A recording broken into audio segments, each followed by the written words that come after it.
We're going to take a look at Wago's TopJob S DIN rail connectors. Panel building.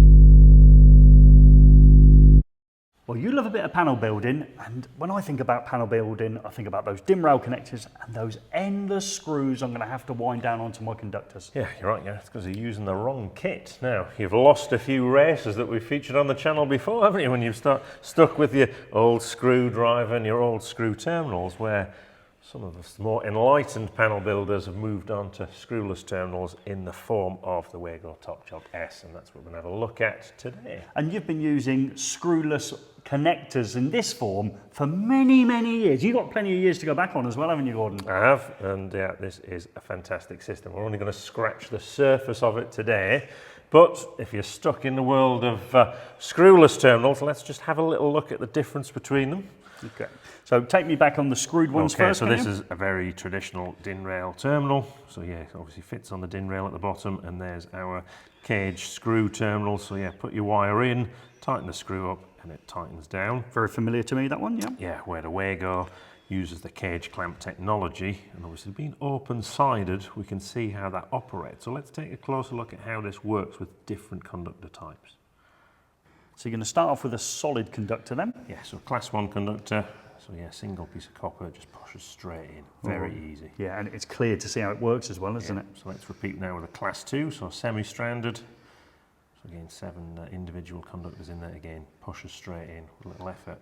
Step up to a ferruled one, so again, these will push straight in, might need a little bit more effort because of the flexibility of the conductor, but again, no tool needed. Okay, that went in easily, yep. Yeah, so the only one we will need our operating tool with is a fine stranded conductor. That isn't ferruled, yeah. Yeah, so it's a class 5 conductor.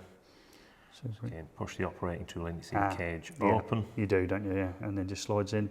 Yeah, slides in, I haven't twisted them together, and then just, yeah, pull it out and then clamp shut. Right, well that's them in, how are you going to get them all back out?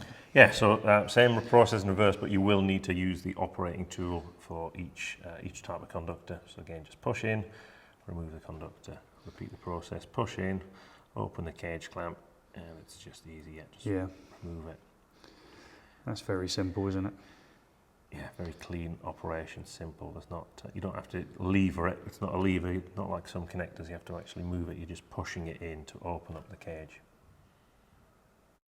That was a little bit cheeky, wasn't it? Because in that video you showed me a 4 conductor connection point, and originally you just showed me a 2. Is there any other variants? Well, there's lots of variants, but you're right. One of the advantages of this system is you can get more connections per way on the DIN rail. Right. So you don't end up having to spread out for miles and miles to make all those connections. So you're right, Gary, you've spotted the 4-way version, which I've got here. So this is like new builds, isn't it? It's easier to go up than it is go out, is that the idea? It is, yeah. So there's 4 connections in there. It's all common together. You can do a 3 version as well. Right. But it doesn't stop there, Gary. So okay. It's not just about spreading, you can also spread upwards as well. So here's a 2-pole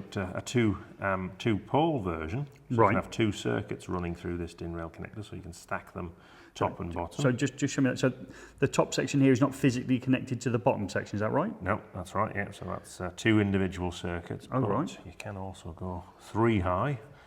And in this variant, they're actually common together with this connection piece down. Oh wow! So that's so you've got 6 connecting points there. Yeah. Do they make one of these where I could say stack 2, 2, and 2 without that connecting piece? Yeah. So again, you could have that. So say you had a line neutral and earth connection, and lots of connections leaving a panel, and yeah, that's a great way of saving lots of space. It is. It is. I like that a lot. Yeah. So you just imagine, 6 connections in a single way.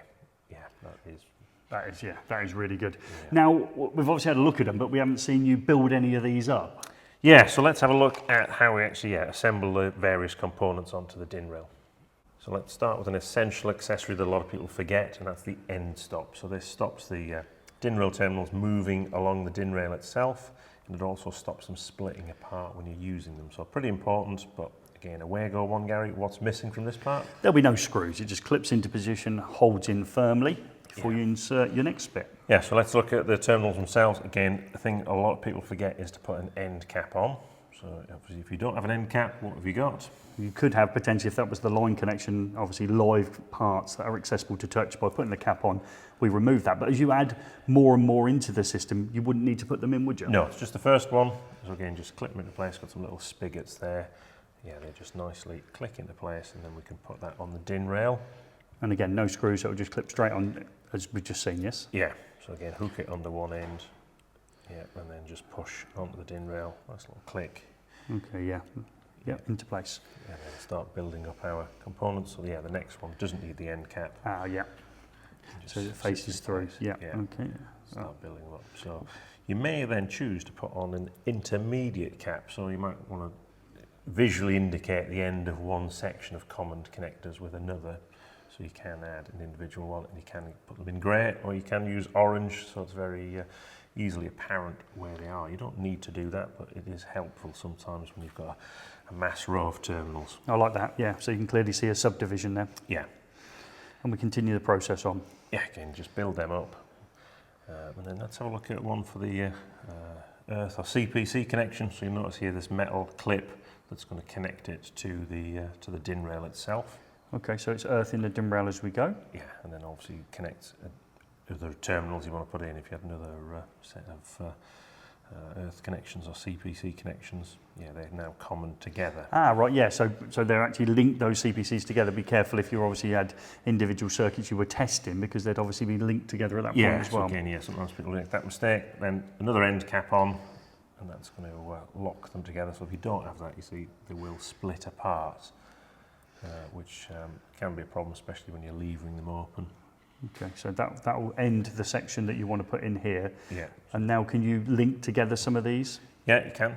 Put that in first, then you'll see they won't move. They're nicely, tightly bunched together. Yeah, so now you may want to common some of those parts together. Again, there's just these little common links, and there are lots of options for this. Okay. You can have ones that miss out connections, so you can have adjacent or a spanner gap between them, so they just clip in place. So we saw some DIN rail assembly there, and you started putting some conductors in, so I'm going to bring the camera in to have a little closer look. Yeah, so again, the ferrules you can push directly into the terminal, but I find depending on how thick the wire is, it is sometimes just easier to use the operating tool. But it is really dead easy. Just push it in, push the conductor in and let it close. So it's a fast process. And the advantage of obviously on a screw terminal, you obviously having to push the conductor in the side here, where it can be difficult to see in there. Right. You're actually getting it right in the terminal. The fact these are forward facing, you bring the conductor over the top and in. So you're in a panel, maybe quite a low panel with that other style, you're almost trying to get in underneath it for all the bottom sections. Yeah, and then obviously the common and points between them on so watch the video if you haven't seen it, where Gary loses a little race, even though he's got the latest technology, he ends up with a special biscuit. Yeah, you'll see how much effort it is to put in lots of screw terminals. It is, and it's over and over again. We're all about making your life easier at eFIXX, and we've seen there that will make our life for the panel builder considerably easier. But out the corner of my eye, I can't help but noticing what's going on here. Do you want to move that out of the way? Get rid of that, and then so again, forward. Yeah, this is beautiful. Yeah, so Wago have made up this version here to show some of the breadth of the range. And obviously, as everyone knows, we love a part number, and this gives a sort of idea of the different part number combinations. And that's probably the most difficult thing about this system, is the range is immense, lots of variants, but once you start to get the grips with it, is actually quite easy. So here's the ones we've looked at straight away, which were the ones where you either pushed the conductor in and then needed the operating tool to remove them. But with these versions, you start seeing there's the push button. Okay, so it's slightly different, yeah? Yeah, so to operate that, it's a case of, just straight in with the operating tool? Yeah, well, obviously a solid or semi-stranded conductor, very easy, I can push them straight in. Yeah, right. But if I want to remove it, I just push down the push button and it comes out. So that's one option. The other one is we've got a lever connection here. I do like a lever. Lift the lever.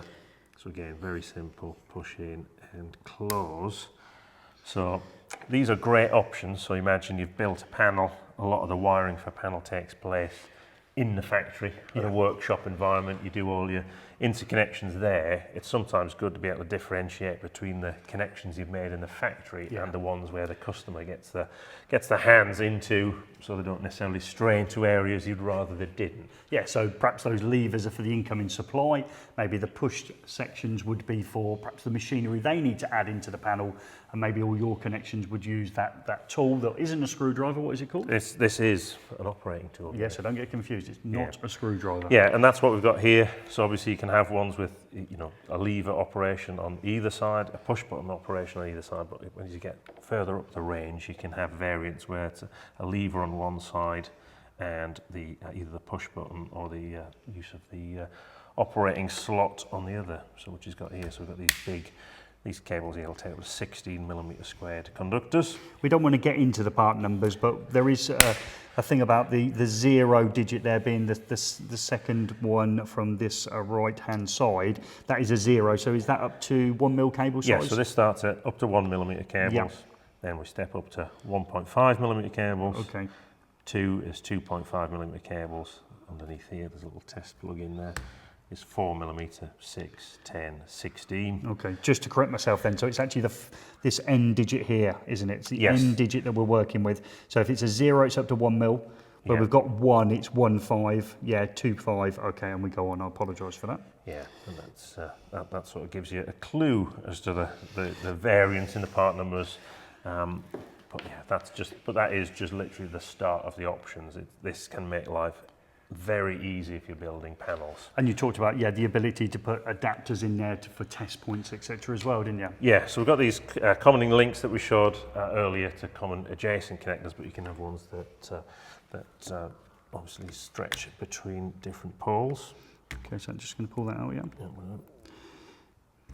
Yeah, so you'll see. Ah, right, okay. Yeah. So that didn't bridge side by side, it bridged some distance away from itself. Yeah, so say you wanted to set up arrangements where it's, you know, line neutral CPC, yeah, you can bridge over connections. You can bridge between different sizes. So say you want to do some power distribution, bringing a larger size conductor in here, then branching down to smaller size conductors for possibly distribution to circuit breakers or something like that you can do there. And this is a test point? Yeah, so you've got test points.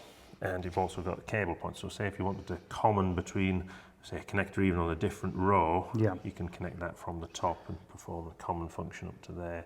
Or bring in this handy test adapter. Yeah, it really does make life incredibly easy. That's what Wago do though, isn't it? There's a lot to go at, and we're only scratching the surface on this TopJob S range, aren't we? Yeah, it is. Yeah, the variants in there are immense, and you know, obviously experienced panel builders and we've been using this for years. Obviously, we see a lot of people just branching out into DIN rail terminals. Perhaps they're building up a special junction box or some heating controls or something like that, and still stuck in the world of screwless connectors. But trust me, the most difficult thing about this range is the number of part numbers. And even I made a small error on it going through it as well, so it's easily done. But I think once you've mastered it, and it won't take long to master it when you're actually using it all the time, the benefits of using the TopJob S range from Wago or Wago, depending on how you want to say it, goes beyond comparison. And I'm just about to say, and you've been using it. I have, yes. So just to turn it into a practical example, and we'll look at this in another video. Yeah, this is another one. We've made up an example here how we've used it. Say, possibly you want to make an Splan control system in a waterproof environment. You know, Wago have got some fantastic products for the indoor environment that we've shown before, but we thought we'd just make up an example to show you how we use it. So watch out for that video. And we've followed that Splan heating system on in several videos on the channel. So again, if you haven't seen all of those, it's worth checking it out. And I believe you've really condensed down what we've seen on a much larger scale in other videos. Could have gone for a smaller box. Yeah, well, we'll come across that when we do that video as well. So look out. Well, wouldn't suggest it's worth watching the race, obviously, that we did. Yeah, okay, I'm sure you think it is. And the Garibaldi biscuit there has got a little story in that video as well. We've obviously made a video where we've converted the Splan system that you've seen before, but this time using these TopJob S connectors via Wago, okay, and the advantage of using them on this DIN rail system. But as always, we're interested in your feedback. Are you currently using a system for your DIN rail connectors? that we haven't heard about? Leave the comments below. Are you using these ones from Wago or Wago, however you want to say it, and you think they're amazing, and there's an absolute gem in the range that we haven't mentioned, and I'm sure there will be, because there's lots of stuff that we haven't touched on in this video, but we will in future videos. Leave all those comments below, and Gordon will try and get back to as many as he can.